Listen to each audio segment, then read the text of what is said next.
Now we start with U.S. New Yorkers have elected Democrat Zohran Mamdani as their next mayor. The self-described socialist appealed to voters by pledging to tackle the soaring cost of living, offering free city bus travel, childcare, and city-run grocery stores. Meanwhile, Democrats have also won governor elections in Virginia and New Jersey.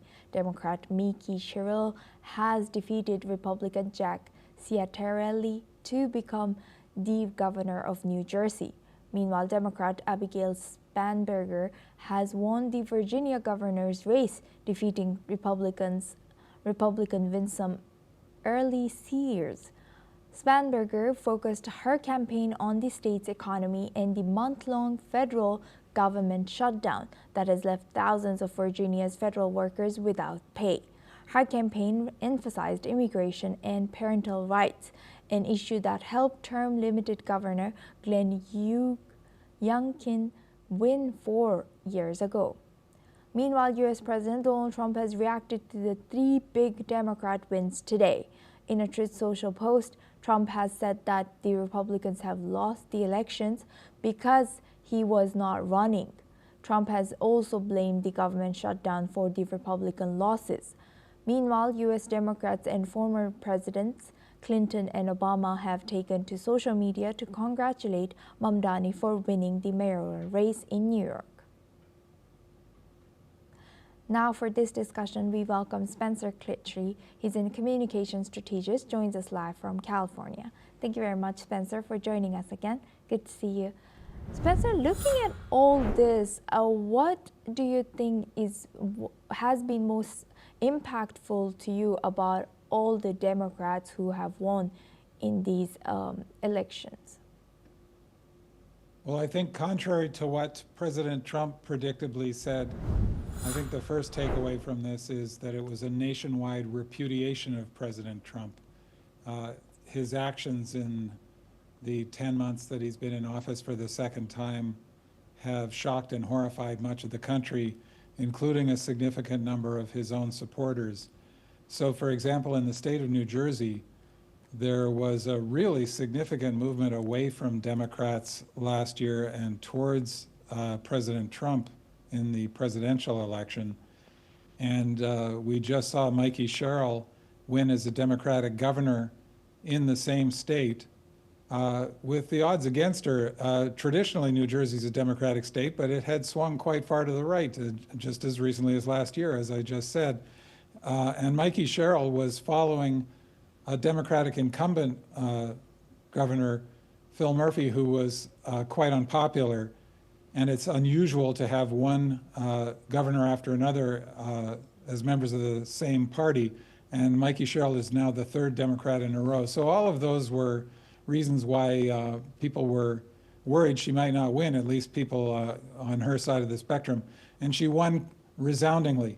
And so did Democrats across the country in all kinds of different states, blue states like New York, with the win of Mamdani in New York City, and purple states like Virginia has become more recently. So I think it's a resounding win for Democrats across the country. And the first reason for that, I would say, is reaction against Donald Trump's authoritarian power grab and his just absolutely massive corruption. Right. And how do you see this, how might the Democrats' wins in New York, Virginia, and New Jersey affect the political momentum leading into a next national election cycle? I think it's a very good sign. Again, I think that one of the best organizing tools Democrats could possibly hope for is Donald Trump.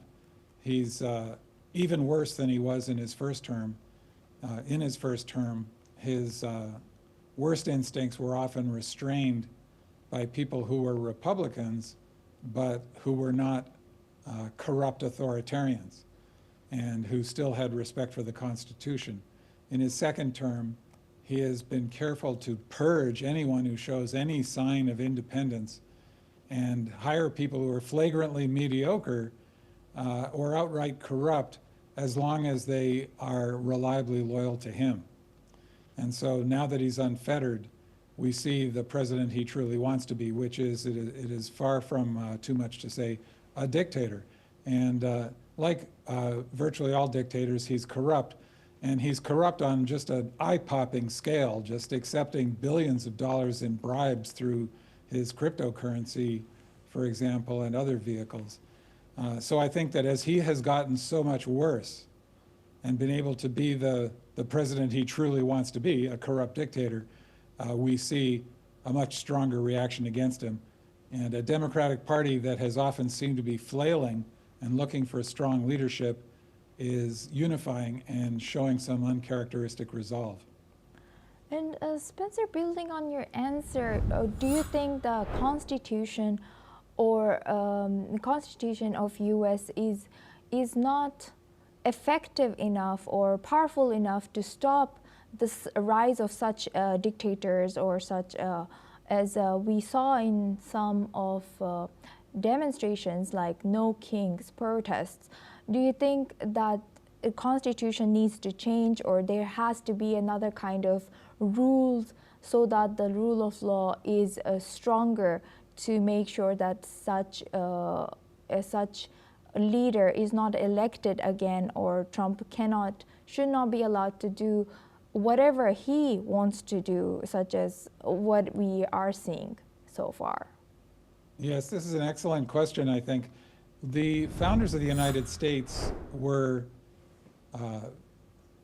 revolutionarily forward-thinking in many ways, but they were also classical thinkers, and they were still very much influenced by the legacy of the Roman Republic and of ancient Athens, and a tradition throughout culture linking Athens and Rome to their day in the 1700s, in which it was assumed that anyone who is likely to become a leader would believe in honor and would be subject to feeling shame if they were exposed as behaving dishonorably. This didn't mean there were never any dishonest or dishonorable people, but people were filled with shame if they were exposed as behaving dishonorably, at least if the kind of people who ever had any hope of becoming leaders of their nations.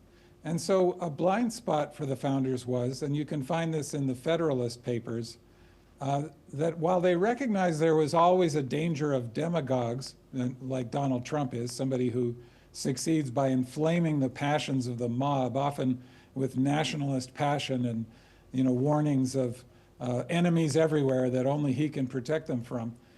They recognized that demagogues were a likely threat. There had always been demagogues.